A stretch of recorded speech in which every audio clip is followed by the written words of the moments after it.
Hey guys, this is Standing for Truth. We are live tonight. I am here with Raw Matt, and we are going to have some fun tonight. We are talking about biblical creation and health, the Bible way to better health. So we're going to get started here. You know what? Today we're going to learn about certain foods, dangerous foods to avoid, and healthy substitutions that we can make, how to detoxify our body, the biblical way, because we know that evolutionary science it hinders real science and real advancement. Evolution, teaches that we're all just evolved chemicals, and then they want to treat the body with nothing but chemicals. But the Bible way to health is totally different. The biblical creation model in regards to health is what we're going to get into today. So, Matt, I want to introduce you to the audience for tonight's broadcast. Yeah, go ahead, man. All right. Well, thanks for having me on. We haven't actually got a chance to do this before, and this is one of my favorite subjects, so this will be really good.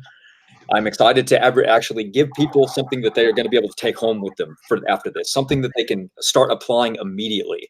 So a lot of people like to say that creationism doesn't actually bring anything to the table. It doesn't help science, and it doesn't help people. Well, we're going to show that this is going to be completely the opposite. Matter of fact, it's actually not evolution theory that doesn't do anything for medicine anyway. That's actually cell theory.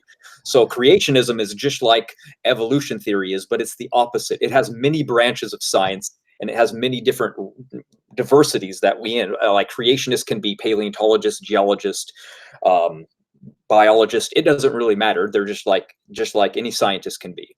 So we're the same way. So today, people are going to be able to grab their notepad, take some notes down, and learn a lot.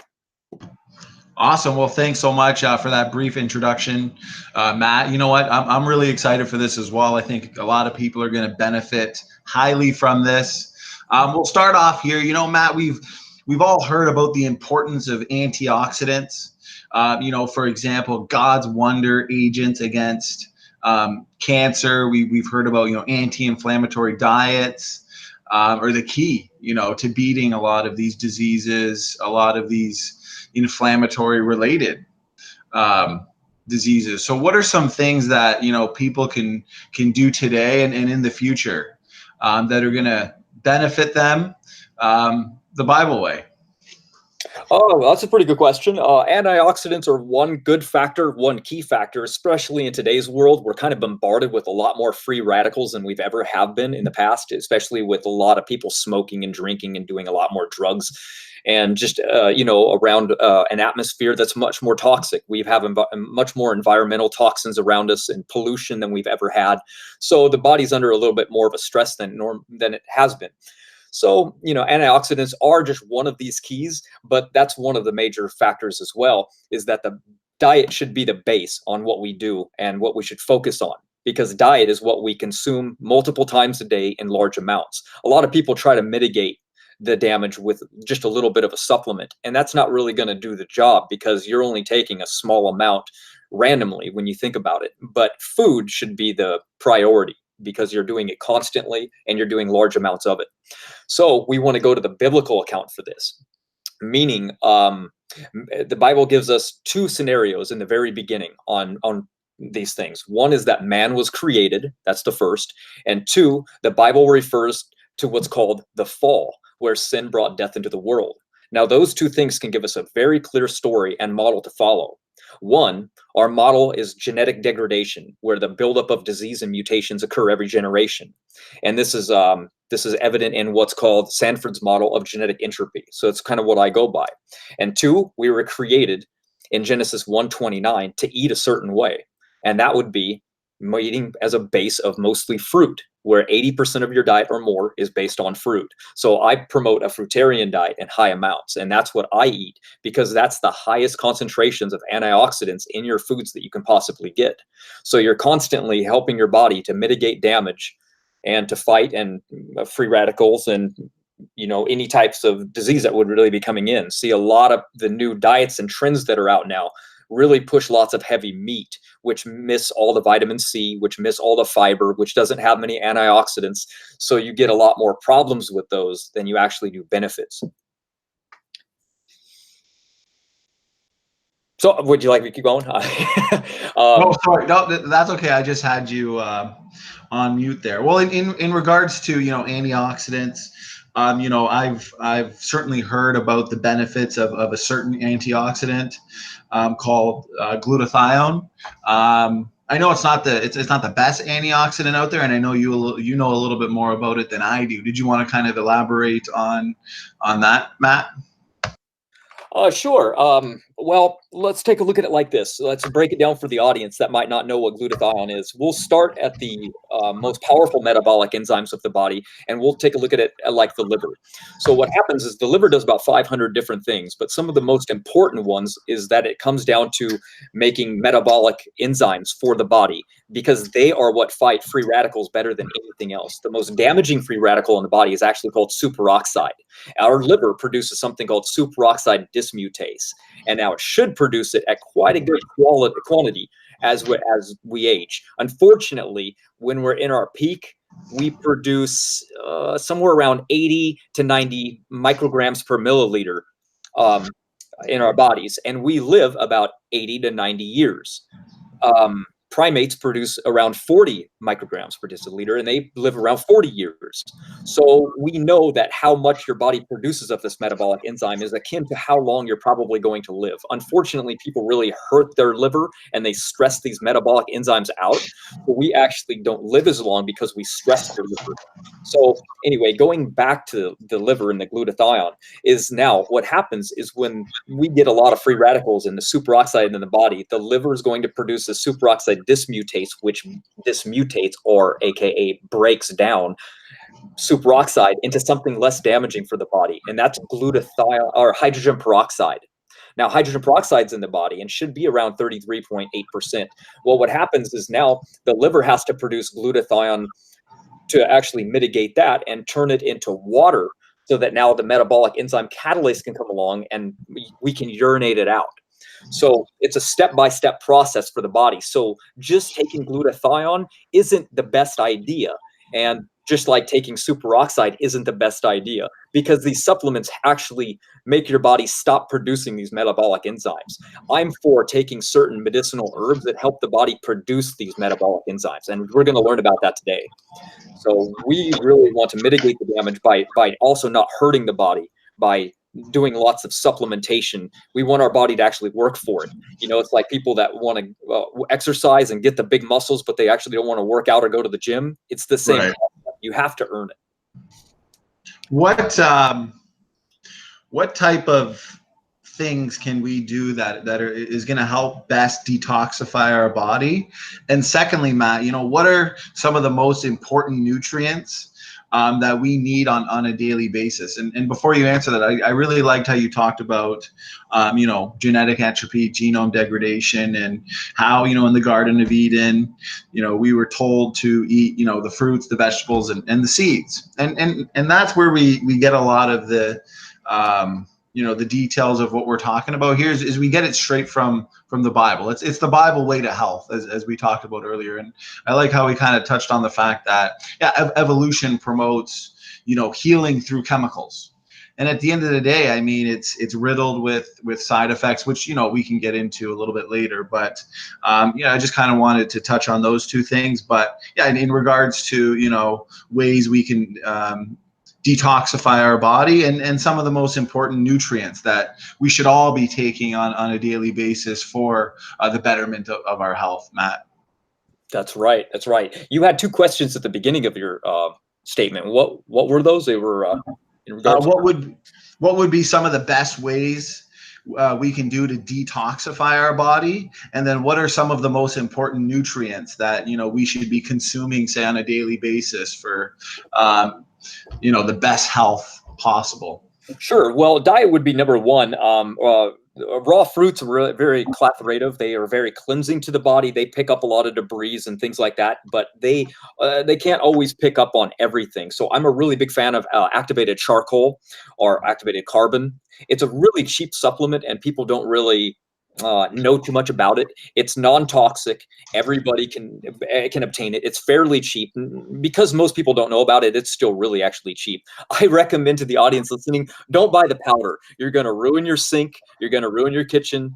It's a horrible mess. You'll ruin your clothing. Just buy them in capsules until you can worry about, like, okay, how am I going to take this in a powder? You can mix it in your smoothie, but it's going to stain your blender, your sink, everything. So be ready for that.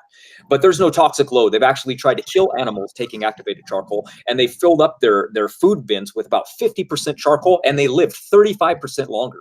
So it's actually really beneficial, because as the activated carbon goes through your body, it actually binds to toxins and things that your body doesn't recognize. Toxic chemicals and pollutants. We get a lot of parabens in from plastics into our body, and charcoal is actually able to recognize those. A lot of people like bentonite clay, but I'm not a fan of bentonite because it's very high in heavy metals. So don't really rely on that. There's a lot of cleanses that are out there, but just don't really reach for those unless you kind of want to make a comment in my section here. So, I would recommend kind of just going through my book. Actually, I'll just post it for free for everybody. So all of the questions that most people will have, they can find just in the book. And I don't see a problem with just giving it out anyway. It's a great read. It really doesn't talk too much about anything except for longevity. Now, longevity to me means disease prevention. So there's lots of disease. Matter of fact, there's lots of anti-cancer remedies in it, but they're cancer specific. It doesn't say this fights cancer. It's like each cancer is very, very different. That's what people don't understand. Like I hear Ken Hovind say, just take this and it'll cure cancer. Well, no, you got to be careful, because some cancers are very estrogenic or estrogen dominant. So you got to be careful, because by eating lots of seeds, you're going to raise your phytoestrogen level, and that won't be good. So sorry, did you say something? No. I was, so a lot of it would be, a multitude of things, a combination of things. And I'm looking at some of the questions here in the audience, because I have some other questions to ask you too, but a lot of questions are coming in. Maybe we'll just ask a couple of those first. The one here was from Praise, I Am That I Am. Yeah. He asked, let me see here. My question to Matt is, what are his thoughts on the keto diet? Ketogenic is good to be in for a while, but it's too hard to last long term. See, the brain and the body really runs off glucose first. Glucose is the main powerhouse for supplying energy for the body and the brain.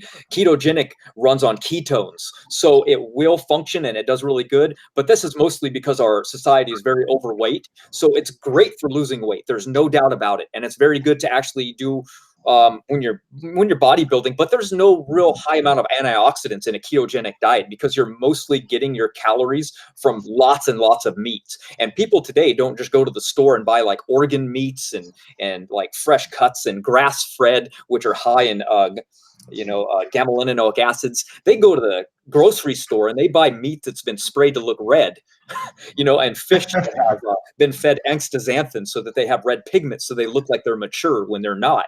And they're eating grain rather than grass. I don't know. It's just not very good, because what you have to consume on a ketogenic diet isn't the best, but it's not bad to do. It's just not good to do long term.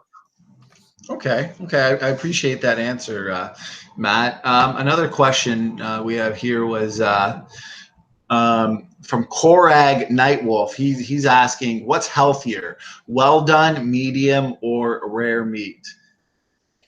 I'm guessing he's talking about like hamburger meat. Well, they've actually found when it comes to advanced glycotic end products, or glycation, the fast food restaurants actually serve the best meat because of the fast preparation method where it's heated. But when it comes in terms of how damaging something is, meat is a class 1 carcinogen worldwide. So meat isn't very optimal. So the best way to prepare it is actually boiled in water. Now, what happens is when you expose anything to flames, glycation occurs. That's when the cross linkages of proteins and carbohydrates or proteins and fats cross, and your body doesn't recognize them, so they become very cancerous. The body doesn't deal well with them. So they have charts for this, and red meat's very dangerous usually when exposed to heat, but when you throw it on a grill and it's heated really fast, like in a fast food restaurant, it's actually much better for it than actually cooking it slowly. So obviously you don't want to cook it extremely hard, because the more charbroiled it is, the more black it is, the more glycation has occurred, and the more that's going to age you. The acronym for advanced glycotic aging, or advanced glycotic end products, is AGE, AGE, because it directly ages you. Okay, awesome for that answer. Let me see here. Another one was from Doc Savage. I'm not too sure how serious this question is, but he simply asked, do you know what antioxidant stress is? I'm not sure if he's implying that, you know, antioxidants to some degree can be harmful, but how would you answer that? Yeah, they can be. Too much of anything really can be harmful. Antioxidants are no different, but there's two different forms. There's antioxidants that are water soluble, and there's antioxidants that are lipid or fat soluble. So most of the time, people don't really worry about the water soluble ones. They pound them like crazy because they feel confident they can just urinate them out. I'm not a fan of that. I'm a fan of more restriction. I'm a restrictor in calories. I'm a restrictor on most things, and so I don't really recommend people going out and just buying high antioxidant supplements. You'll see that in my book. I don't advertise that at all, actually. So he's right in that regard. But most of the things that are out there aren't really sold just for their antioxidant, properties. That's just an advertising sales pitch. Like, did you know the most powerful antioxidant that exists is actually in clove? It's the eugenol that's found in there, which is a volatile oil. They actually found that clove is extremely high as an antioxidant, but unfortunately, it activates mTOR. We don't really want to do that for longevity purposes. So we can get into more of that later. Based on the world that we live in, with the constant bombardment of chemicals, GMOs, pollution, just environmental factors, just in general, are we all, for the most part, toxic to some degree? Oh, absolutely. We can look at mutation buildup, and we even know that women are told not to have children over 40 because of the constant mutation buildup in their bodies. The rate of retardation and deformities and things like that go up exponentially after the age of 40. And men, usually the more mutations that we have, the longer we live, the worse it is for our child as well, even more so than women. I think women are more protected because of their progesterone levels, and their fat content's a little bit higher, so they can buffer toxins a little bit more. And they're also protected because of aromatization. Basically, their hormones they don't flip to damaging as readily as men. See, we just have testosterone as our main hormone, so it flips to DHT in one flip. As where women, it has to flip a lot before it can actually get to there. So they have a lot more buffer and padding going on, as where mutations from men just they're a little bit worse. But yeah, like you said, we're smoking, we're drinking, we're eating lots of glycotic foods that we really haven't in the past because of fast food restaurants that have never really existed. And then we have we're flying everywhere, and in the high atmosphere there's more radiation bombardment than it's ever been around. So we combine all of these different things. We have mitochondrial diseases, the mutation buildup. We have fungus and mold, yeast, bacteria, viruses, parasites, heavy metal toxicity, free radical damage, acrylamides, mycotoxins, cancers, heart disease, diabetes. I can go down the list, but all of these things are really detrimental, because after we actually go past a certain amount of cellular divisions, we actually have to now worry about senescence kicking in. And this is the phenomenon where cells are no longer able to divide, but they don't die and let others divide. So they may do other things that they're not supposed to do, like secreting proteins that can be harmful. So we have to be really careful, and we don't want to cause more harm than good. And unfortunately, not only are we surrounded by toxins and pollutions more than ever before, but people have more unhealthy habits than they've ever had before. They vape when they're in the movie theater. They go out and they smoke cigarettes that aren't just tobacco. They're chemicals laced with it as well. So just bad habits that people have constantly. It's really bad. So it's like, for example, when I talk a lot about, genomic decay, genetic entropy, I'll often say, it's entropic degeneration on all levels. And would you say that a lot of it is also epigenetic related? Epigenetics probably has a lot to do, definitely, with it. We know that they've actually been curing Alzheimer's recently with epigenetics. So Wow.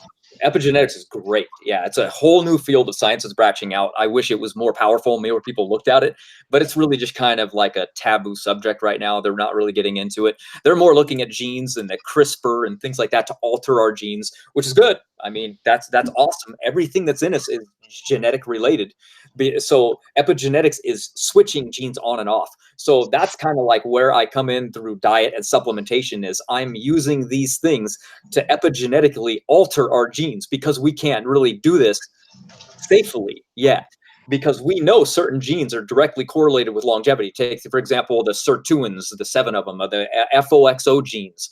We have a lot of genes that are directly related to how long we're going to live. We want to switch these on, but we can't really do that yet permanently. So in the meantime, unless we're born with those genes on, we have to switch them on epigenetically. And that's exactly what I'm trying to do with diet and health and supplementation and herbalism. So.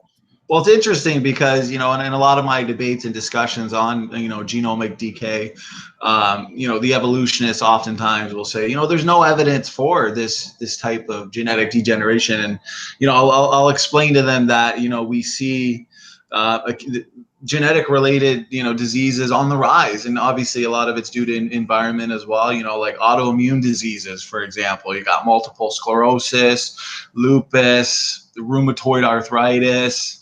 And the list just goes on in regards to autoimmune diseases. You've got increased rates of asthma, immunological diseases, cancers on the rise, autism. Now, if a lot of this is, say, due to, mutation accumulation, what can we do to, prevent it? Is this can this be done through diet, through vitamin supplementation, through, drinking cleaner water, avoiding chemicals to the best that we can, or is it inevitable, Matt? Mutations are going to build up. They're inevitable. But how we deal with them once they're in our bodies is mitigated. We can control to some degree how much it's going to damage us. So yeah, we unfortunately have a really harmful mutation that most people don't really know about. And it's in everybody. It's called the MTHFR. The METHFR. It's an acronym. It stands for Okay. methylene tetrahydrofolate reductase. And this is a gene that helps the humans methylate. It regulates homocysteine levels, it repairs DNA, and it turns genes on and off. So as you can tell, it's very important. And it's one of the worst mutations that everybody has today. No one knows how important this is, so I'm going to tell everybody right now. This mutation is a serious example of genetic degradation at its finest because it leads to more widespread genomic degradation. So if our first people had no MTHFR mutations, then if it was starting to accumulate, it would spread out and cause it to be widespread. And that's what we see. This common genetic error accelerates genetic deterioration because it affects methylation cycles. It's typically a homomethylation or a hypomethylation. It speeds up the methylation.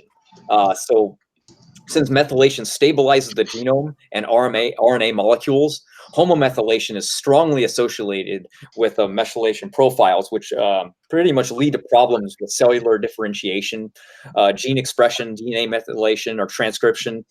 It's the fact that this mutation increases the risk of more mutations. So if we have it, which we do, then they end up being in the germline and being passed on to the next generation. So now we can see why everybody has this today. Currently, there's 34 of these deleterious mutation genes affecting the MTHFR gene. 2 of the most researched are what are called C667T and A1298C. Basically, each of these mutations have a different impact on how this gene performs within the body. Depending on the mutation that you have, you can even have both of them, but the consequences are slightly different, but all are harmful. Each mutation allows a similar trend towards less methylation within the body or less folate production, depending on which one you have. But the single mutation is present in the gene and and it can affect you anywhere from 20% to 70%. That's huge. Imagine if you had 70% loss of dysfunction. Now that's going to be 70% less methylation that you're doing. I mean, if you're lucky, you get 20%. Americans have 20% of the population have just one of those mutations. another 20% have the other one. So now if you have both of those genes, 40% of the American population have one of these genes. That's horrible. So if you have this, it's going to affect the breakdown of toxic estrogens. It's going to block cellular metabolism. It's going to do a whole list of things.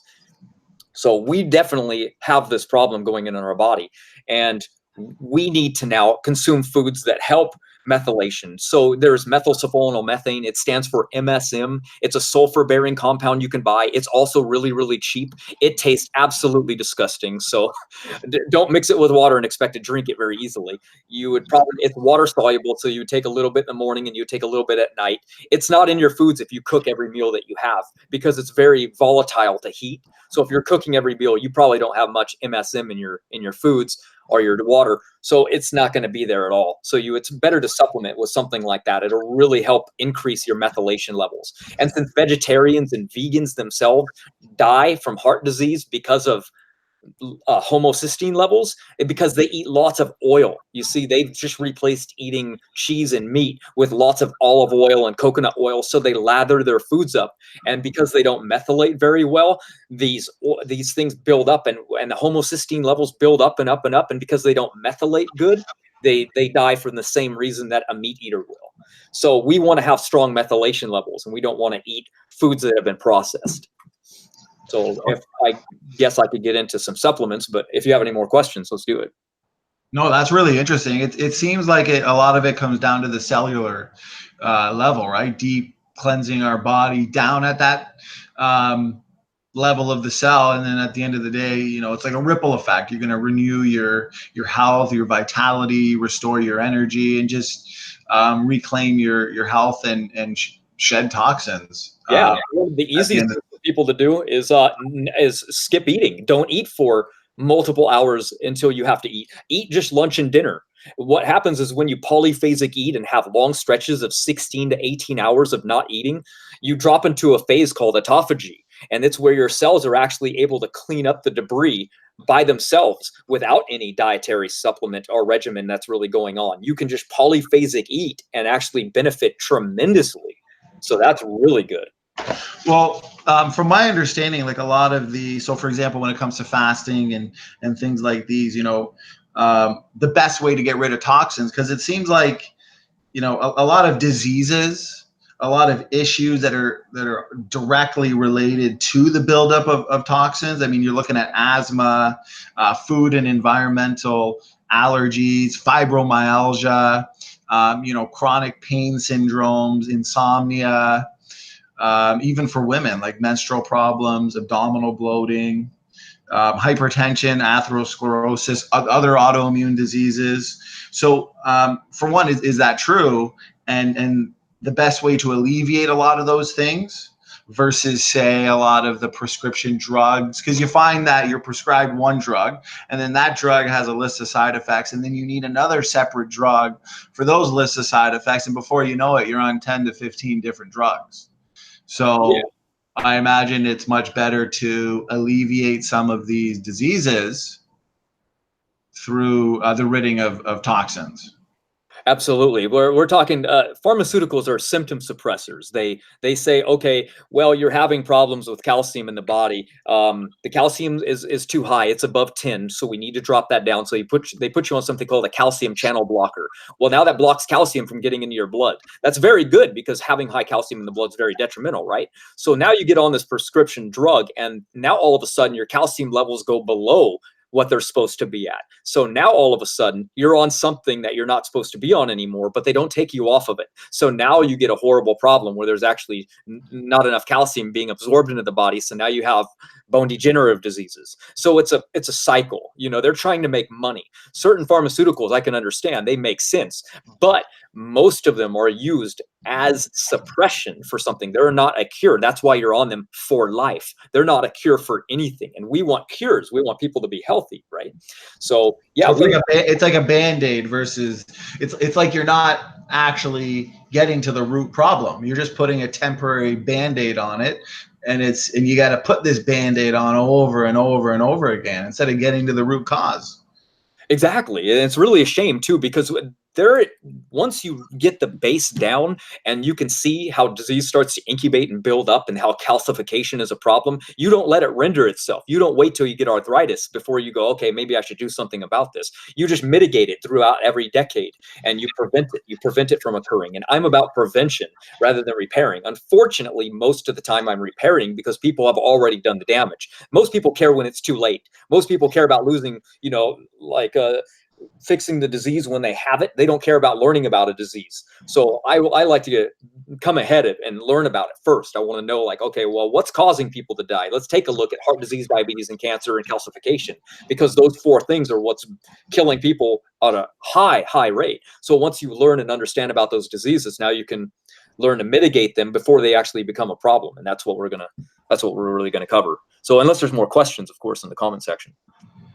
No, I mean, even in regards to what you just said, even when it comes down to like flus and colds, I think too many people rush right to the doctor, and then all of a sudden the physicians are, turning and prescribing, say a fever, for example, they're looking to Tylenol, they're looking to antibiotics, but we know like Tylenol, for example, analgesics, anti-inflammatories, like Motrin and stuff, those actually deplete levels of, say, glutathione and other types of antioxidants in our body. And I think it's interesting that like animals, for example, Matt, when they're sick, what they'll often do is they'll go to a secluded place, say near a source of water. And then what they do, I guess by instinct, I don't know, they rest, they drink water, and they fast. And yet when we're sick, it's almost how important is it for us to do almost the same: rest, fast, drink lots of water, juices, and then that way, we're nourishing our bodies and healing it that way instead of just putting that temporary Band-Aid. Yeah, I find that is exactly the same. We do the opposite of what we're supposed to do. Everyone says, go make sure you get your nice chicken broth, make sure you're getting your calories in. If, you're sweating, make sure you get hotter so you can sweat it out. It's like, what are you talking? You should be in cold water. That's boosting glutathione levels. You don't need to be eating. You want your body to be, your liver to be functioning properly and purging these things out. And when you eat, you're creating insulin. So your liver stops doing what it's supposed to because now it has to concentrate it on multiple other processes. So you're right. Watching the animals themselves, you can learn a lot that way. And I think we'll go soon into the supplements. I'll ask a couple more audience questions, try and get as many as I can. Then we'll go directly into, which supplements, we should be taking. Sure. So I see here Koreg Nightwolf. He asks, what's your position on apple cider vinegar, Matt? Apple cider vinegar is one of the better vinegars. It's one of the few vinegars out there that's actually really good. I don't like any of the other vinegars, mostly because of how they're processed. Apple cider vinegar is in its raw, natural state, so it's very unprocessed. It becomes very alkaline in the body, as where others are very, very acidic. So it's a great one to add to your foods. It's going to help stimulate more hydrochloric acid. So if you have trouble digesting, like let's say you're going to have a heavy meat meal, it's very good to have apple cider vinegar with that because it'll really help stimulate more hydrochloric acid to digest that meal. It doesn't really work, obviously, with carbohydrates because that's amylase. But when it comes to proteins, yeah, apple cider vinegar is a great way to go. I think it's the best one to have. Yeah, with myself, even just an anecdotal, evidence or personal story, like even I used to have issues with heartburn or, gastroesophageal reflux, and, the doctors, they'll give you these medications. I think they're in the category of proton pump inhibitors, or I can't remember for sure right now, but a lot of those that they give you, those will have, various side effects. And yet when I took the apple cider vinegar every single morning, as well as like, warm water with lemon, that within a couple of weeks completely cured, the heartburn and the issues. So, and there's so many stories like that, personal stories that people have where, instead of taking the prescription drugs that they would have had to take in forever and then have a multitude of side effects, they did what was natural, the Bible way to better health, and it worked. It succeeded. You don't need chemicals all the time. Oh, I know. Yeah, no. Most people reach to them because they don't know any better, and they see TV commercials go by. So that's kind of where they get it from. Well, I got another question here. Evolution is zombie science. He asked, how do you prevent and keep away from blood clots? Oh, blood clots. Well, ooh, that's a good one. Usually, well, if you have deep vein thrombosis in the genes or something like that, that's a real problem. But blood clots themselves, you can kind of roll them out. It just depends on how bad something would be. Blood clots themselves can be a detriment, but I mean, really, really, really bad. It just depends on their varying degree. Does he mean like from training, or does he mean like really bad, like a car wreck? Right. Yeah. I mean, sometimes it's absolutely necessary that you're going to need, heparin and warfarin and all these anti-blood clotting drugs. I think that's that's a good answer from you. Our buddy Dwayne Gish, you can answer this question or not. He's asking, I guess it was something that you talked about earlier. What is the molecular reaction that actually activates C or its compounds? Does that make sense to you, Matt? Is he talking about vitamin C? Let's see if he clarifies here. I mean, ascorbic acid is wrapped in copper, so yeah, they kind of, you don't want to just take vitamin C powder and expect to absorb it. Really, it's going to be in its natural form, which is ascorbic acid wrapped in copper peptides, and it's going to be absorbed in its natural form. We want to eat fruits, we want to eat natural compounds. We don't want that. If he was talking about like charcoal or activated carbon, then that one's just, it's already been pre-made. It's just a pure activated. Actually, yes, it is activated carbon. He just clarified. Okay. Being a little ambiguous, I think. But yeah, activated carbon. Yeah, they process that in a manner where it's oxygen free. They now make it out of coconut husks, and it's just every fullerene that there is that's bound inside those inside that husk. So that's really what you want. You want a lot of variety when it comes to these fullerenes. A lot of the activated charcoal, the more fullerenes that are in it, the more they can attach, because they have multiple different shapes. So they can attack and bind to more toxins and pollutions and chemicals that are in the body and remove them. So you can take it with whatever you want. They've actually found on a study, though, that if you take it with lipids or fats, they actually tend to work better because they can be recirculated to some degree, but they're going to come out in your waste. You'll see it. It'll be black. It'll be kind of constipating as well. So be ready for that if you want to take a lot of it. What about, a question for me. What about heavy metal toxicity? So, for example, a lot of these heavy metals we might consume, say, even in the water we drink, and other various means, do they end up building up in, say, your brain tissues and just in your body tissues in general and lead to certain diseases like, Alzheimer's, dementia? And what's the best way we can do to not only prevent, heavy metal toxicity and heavy metals in general? If someone does have heavy metal toxicity and they're having some effects from it, what's the best way that they can rid themselves of it, Matt? Well, heavy metals mostly come in kind of through diet. So, for example, I know a lot of people that eat a lot of chocolate, lots of coffee, lots of vegetables. So those can have high amounts of cadmium. Vegetables are very high in cadmium, so vegetarians usually have high cadmium levels. There's lots of arsenic and things, and yeah, they build up.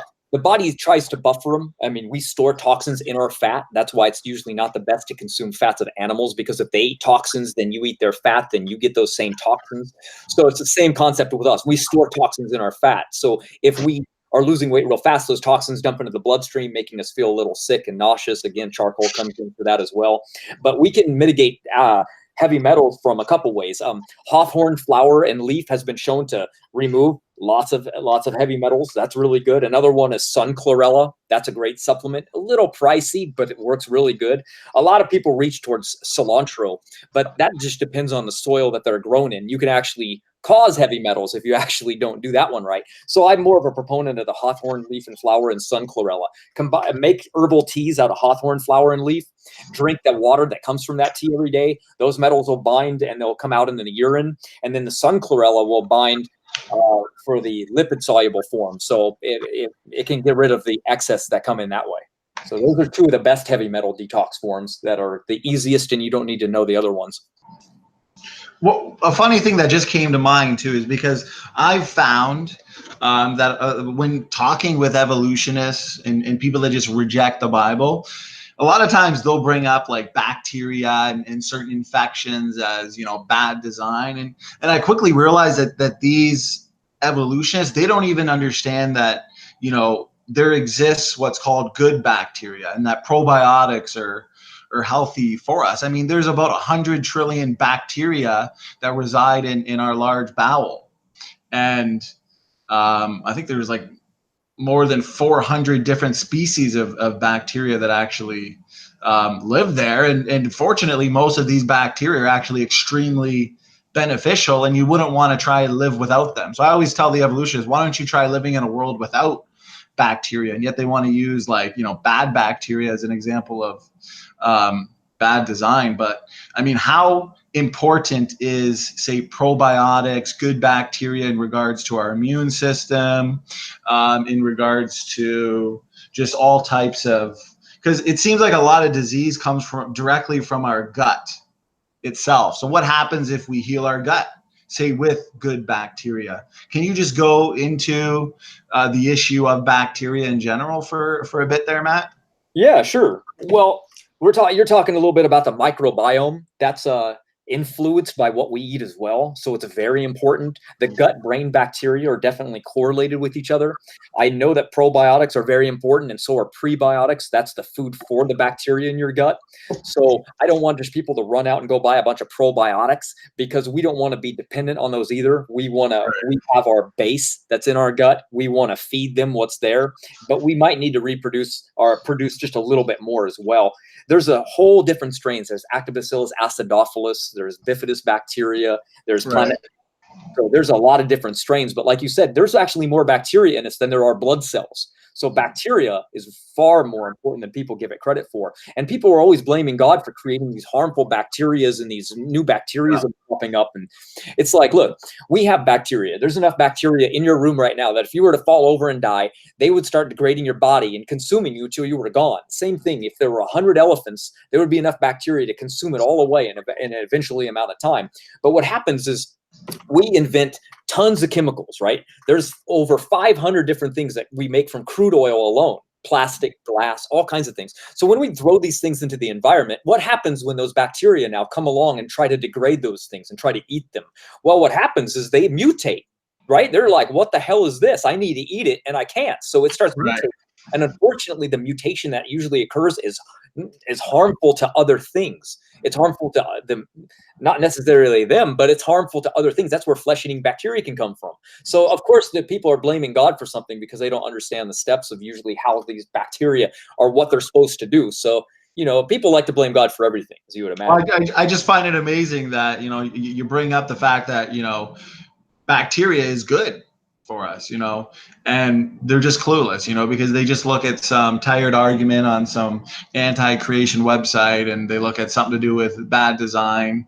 But no, I appreciate that that answer there, Matt. Another question was from Evolution is Zombie Science. I got to scroll up. I think it was diverticulitis. How do you cure diverticulitis? Unfortunately, diverticulitis is pockets that are in the esophagus. So foods like nuts and seeds and popcorn kernels and tomato skins get stuck in there. So it actually makes it worse. It's very hard to cure because almost everything you're eating is it can get deposited in those little flasks. So usually doctors just cut that area out. There isn't a known natural cure for this except for giving that area a break to replenish, but that's a very long fast. So somebody like you couldn't be making smoothies to live on because even those have seeds in them. So you're going to have to really be thinking ahead on like, what can I consume that's going to like coat that area that won't allow anything into those pockets where that'll cause it to inflame and get bigger and cause the problems to get worse. That's a very hard cure. Right now, they don't know of anything naturally to do it, but the body can fix itself. So you're going to want to do something that's deprivative right now. You're going to have to look at the foods that won't get stuck in those, and you can find that list online. That list it won't be a fun list, I'll tell you that right now. But if you follow it pretty strictly, not only will it not cause the diverticulitis to flare up, but it might give your chance of body to actually heal it up. So if it's depending on your age and how well you heal, and also what things you can take in the meantime to actually spur that process up. Because remember, every cell in the body has a turnover rate. Some are very quick, some are very slow. So you want to have the healing potential to be there at a very high rate. So at this time, your esophagus can heal from that problem. Yeah, diverticulitis is awful. And another thing that I kind of mentioned earlier too, that we briefly talked about, is the rise of autoimmune diseases. It seems like everybody knows somebody who's got some type of autoimmune disease, and for the audience sake, that's just something where it's a type of disease where the immune system actually attacks itself. It's kind of like it's a similar process to it's like friendly fire, right? A healthy immune system can actually tell the difference between normal cells and invader cells. But in these autoimmune diseases, let's use, say, lupus, or what's another one that comes to mind, multiple sclerosis or rheumatoid arthritis, you see a lot of that. The immune system actually gets confused, and then it produces antibodies that actually attack its own tissues, and then these tissues eventually become damaged. And it's a really, these diseases are really sad, and they affect a lot of people, and a lot of the drugs that are used to treat them, from my understanding, are steroids and drugs that actually create further and aggravating symptoms. So for people who may be suffering from those types of diseases, what can they do, I guess, for one, to prevent that type of disease, and for someone who has it to hopefully alleviate its symptoms or even just cure it in general? Yeah, there's some really good herbs out there for curing. They're called immunomodulators, is what they are. One's called cat's claw or unil delgato. You can take this as an herbal tea and squeeze some lemon in it. Lemon has actually been shown to boost the effects of it. And if your immune system is low, it'll raise it. If it's a little too high, it'll lower it.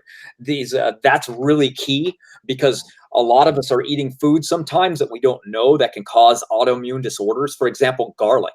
My dad was eating raw garlic constantly, every single day. Not only was it unpleasant to smell it coming out of his pores, but he didn't know that by doing this all the time, he was actually causing his immune system to be too high. And when it runs too high, it's like a race car. You can't run the thing flat out all the time. They can't handle it. So it eventually becomes a problem. So what happens is, when your immune system's running at full drive all the time, or too low all the time, it becomes a problem as well. So you get an autoimmune disorder from this. It's not meant to run at such a high volume. So what happens is, when you can take these herbs, they balance this out, like a maca root, for example, or a cat's claw, or chaga mushroom. These are immunomodulators. So you can take them and be confident that they'll come along and they'll balance out this immune system for you. That's a really good way. So in general now, as we were, I'll wait for some more questions to come in that actually have to do with health and people with legit questions here. But why don't we get to supplements? What are your most recommended supplements in regards to just in daily living, and what we should be taking, and how much we should be taking? Go ahead, Matt. Sure. These are my favorite. I'll list them and why that I take them. I'll list what they are first, and then I'll list why I take them, so that people that are taking notes can easily do it. One is, I take grapeseed extract. I take an herb called gynostemma, or jogulin is another name for it. Then I take milk thistle seed alone by itself. The active ingredient is called silymarin, so I make sure that when I buy my milk thistle, it's 80% silymarin.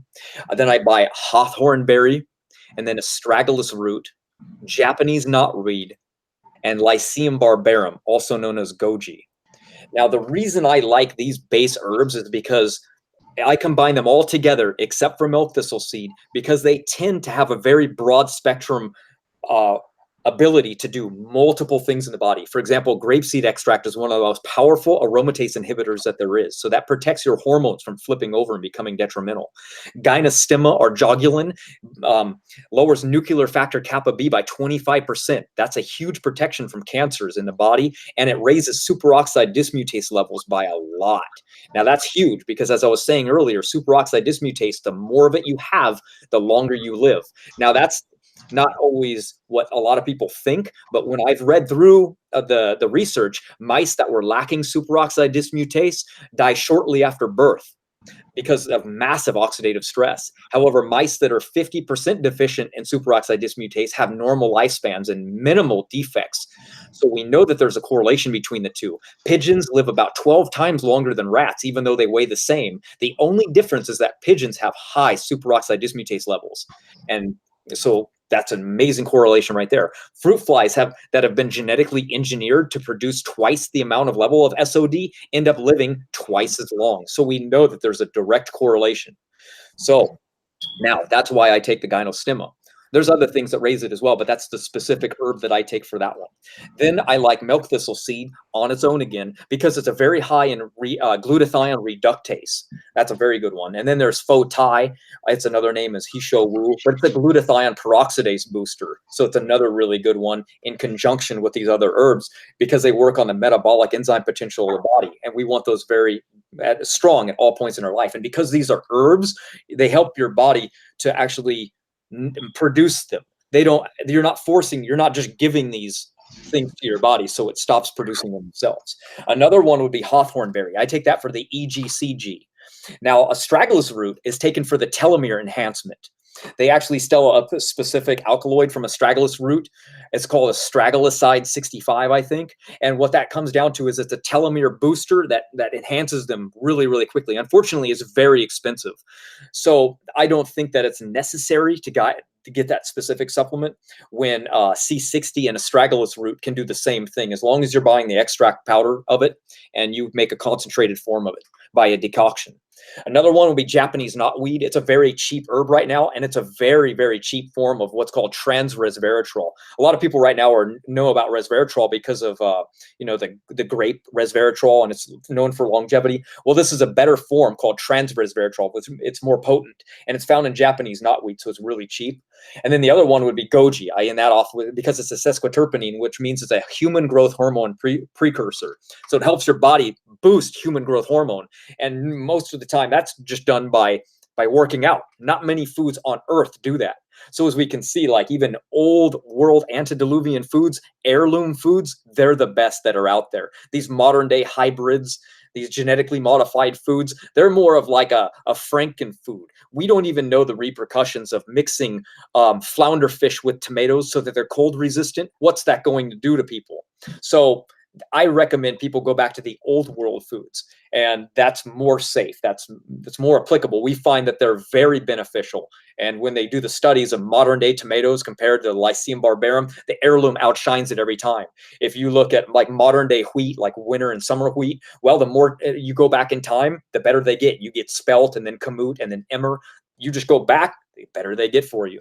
So I see the correlation on that. So those are my favorite herbs. Those are what I personally take. And when it comes to other things like diet, I base mine mostly off fruit, and then I eat nuts and seeds. I don't eat vegetables. I don't eat meat. I don't eat dairy, and I don't eat grain. And every so often I'll do legumes, but if they're in the form of mesquite and carob. Other than that, I don't drink water. I really don't eat anything cooked if I can. And when I go out with my family, I'll just look at the list, the menu, and I'll order something special on the side. Like I'll get, we'll go to the Cheesecake Factory, for example. I'll get what are called the Thai lettuce wraps. And what I'll do from there is I'll take those and I'll special order everything and just I'll say avocado instead of chicken. And then I'll make my own little burritos on the side. And what do you mean exactly by like, you don't drink water? Like, what do you drink as a substitute? Because I eat so much fruit, most of my water comes in from that. Like today I ate a papaya. That's my hydration. When I open my coconut to eat it, I drink the coconut water out of it. So most of my water just comes from fruit. But what about when they say that, when it comes to water, you should be drinking, what is the recommended daily amount? 6 to 8 glasses of water. Are you saying that you're getting that amount just by eating fruits?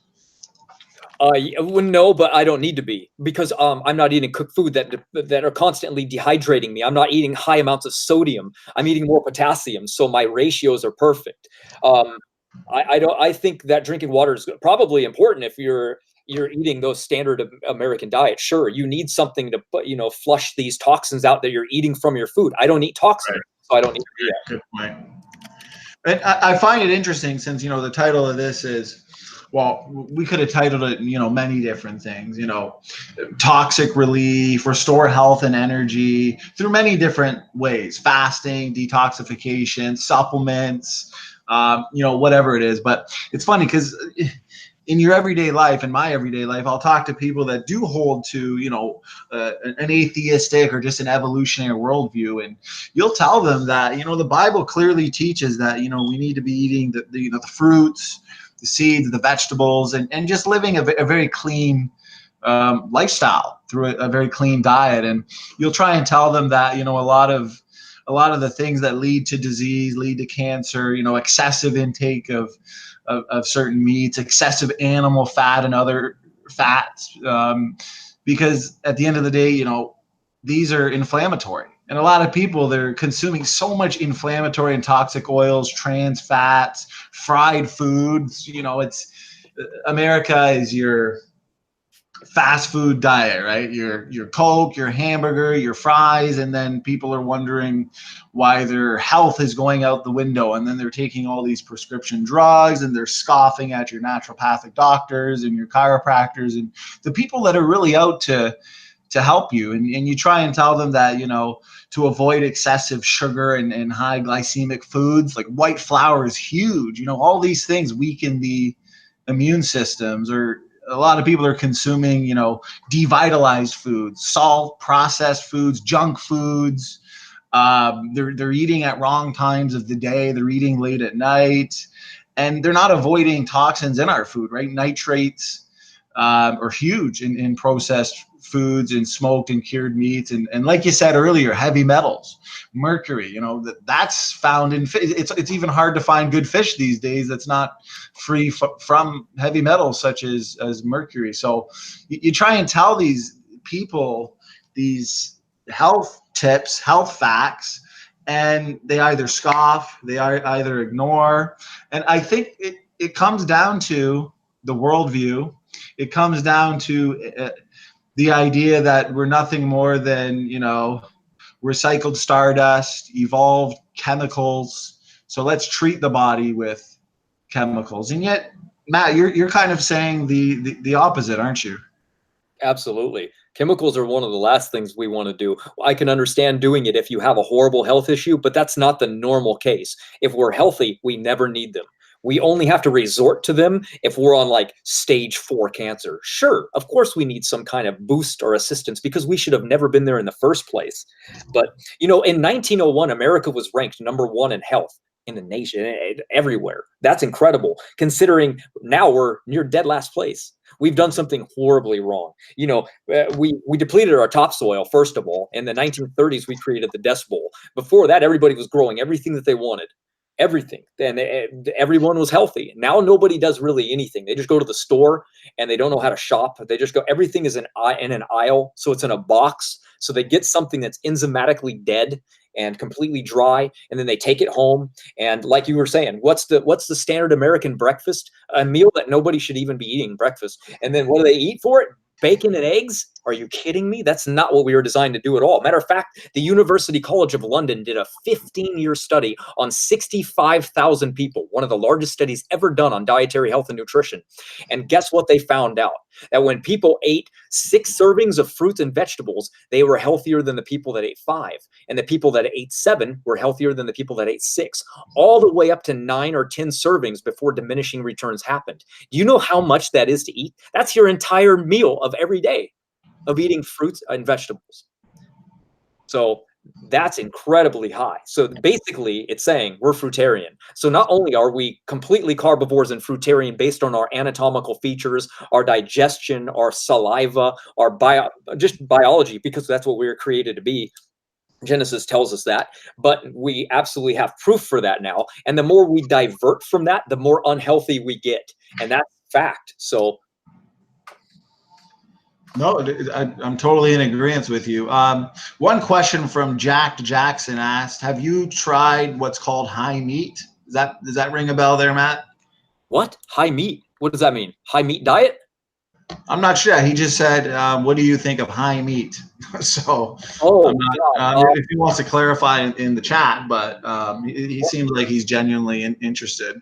Well, high meat has its detriments. Like I was saying, the first problem with high meat is there's a lot of blood in red meat. Blood, if you want to read the book called The Calcium Bomb, the doctor wanted to prove that ulcers come from nanobacteria, which reside in blood from red meat. So he drank some of it and gave himself the ulcers the next day. I think he won a Nobel Prize from this. He proved it's called the calcium bomb. He showed the detriment of nanobacteria being in calcium.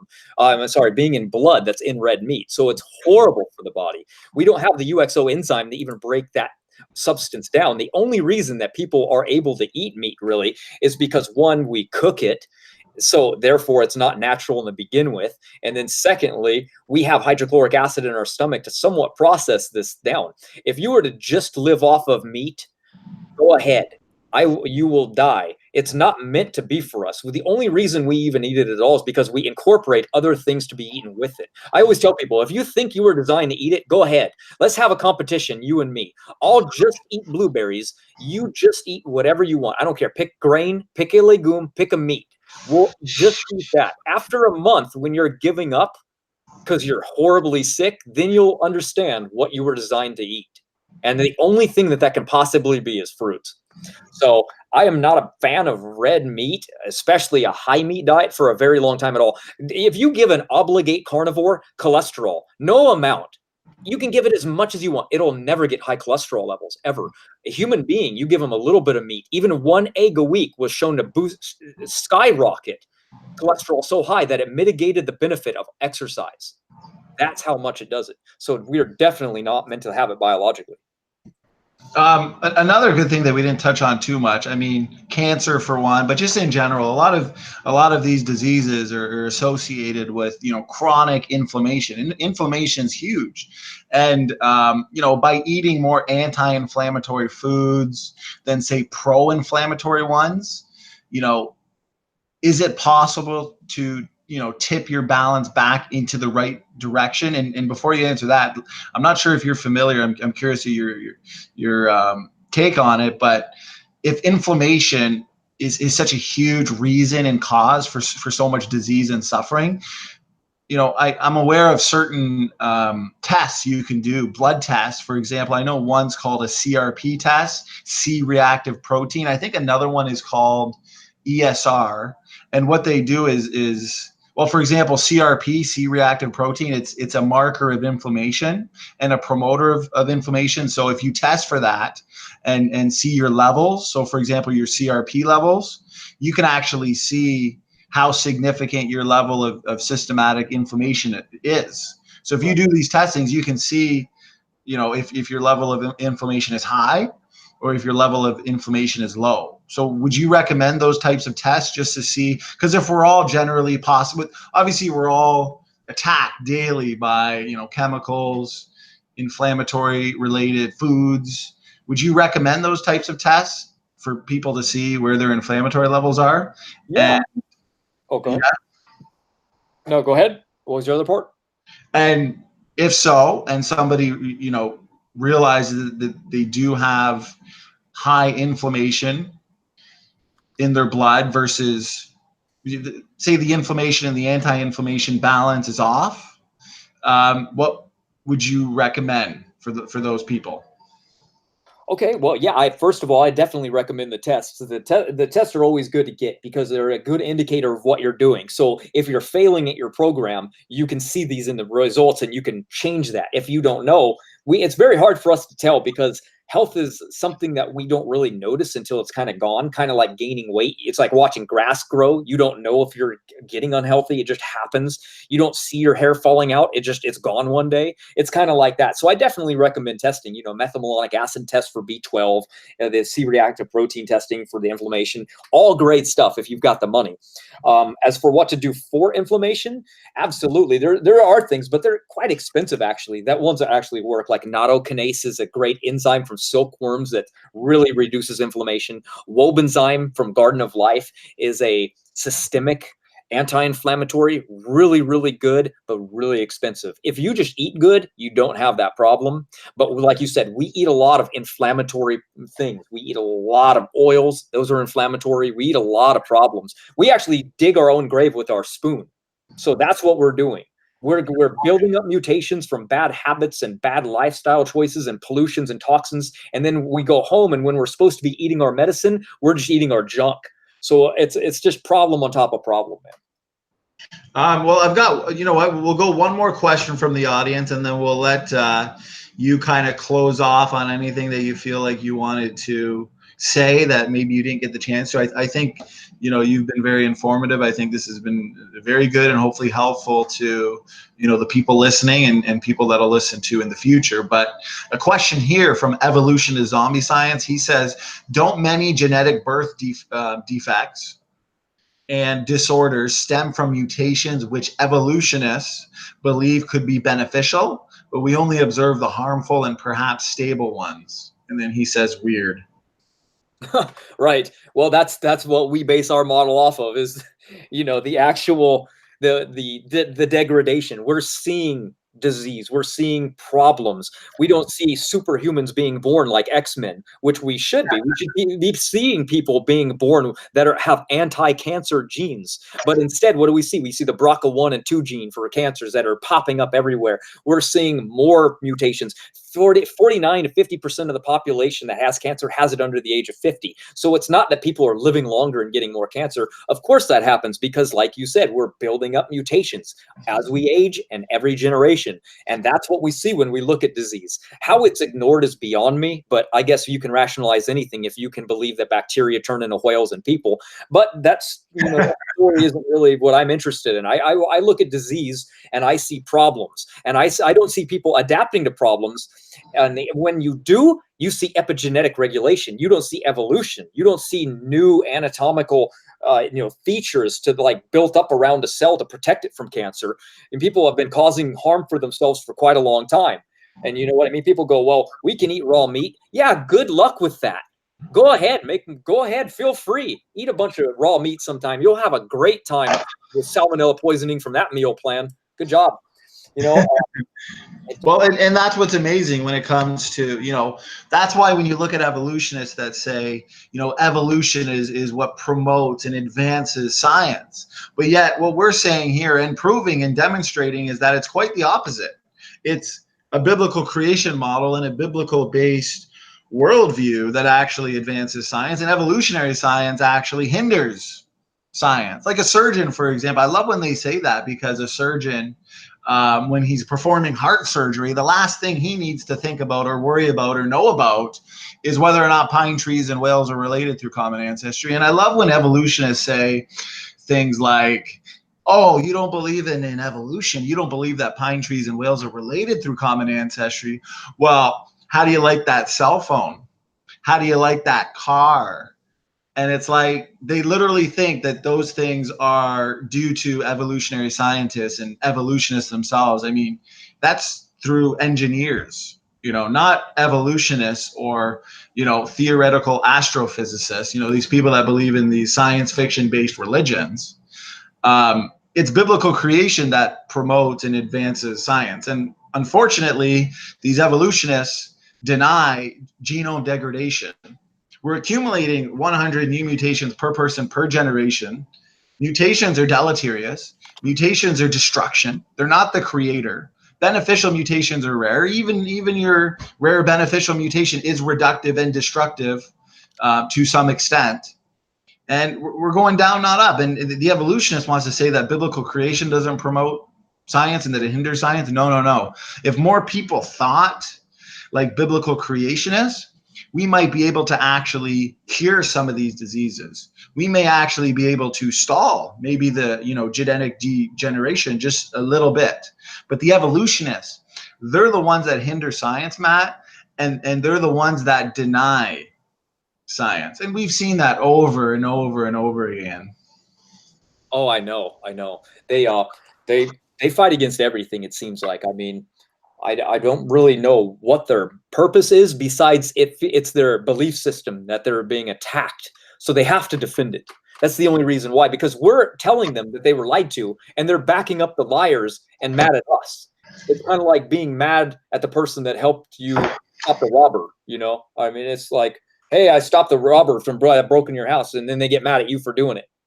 So it's just kind of Absolutely, brother. Now, you know what? I think a good way to end it, if you wanted to just kind of conclude everything, wrap everything up just wrap everything up neatly. Maybe say anything that you might have felt like you wanted to say and didn't get a chance to in regards to health. And as well, if anyone watching this has any specific questions regarding health, diet, supplements, that they didn't think of here or have a chance to ask, just email me or Matt, and we'll do our best to help you out and get you an answer. Go ahead there, Matt. All right. Well, for those that want to think that the biblical model is wrong when it comes to creation, and then that we evolved to eat meat, and it's what made us who we are today, then I have a question for everybody to ponder tonight. We've been studying over 90,000 different Seventh-day Adventists for over 30 years, and guess what? They have the lowest heart disease and cause of cardiac mortality that there is. They're the vegans. The more meat that's added to the diet, the shorter lives people live. In fact, there's been 2 meta-analyses that have been done that demonstrated that vegans have less heart disease than meat eaters. Dr. Ornish showed and demonstrated through double randomized control studies and trials that you can actually reverse heart disease on a vegan diet. The rise of obesity is directly correlated with gut flora when humans removed plant fiber from their diet.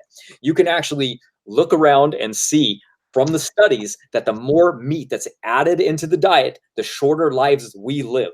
So I definitely don't recommend it for your benefit. I gain nothing from saying any of this. Matter of fact, the book's going to be free. You can check it out. I have scientific PubMed studies on everything that's mentioned throughout it. Every herb, every supplement, everything that I'm saying is backed up.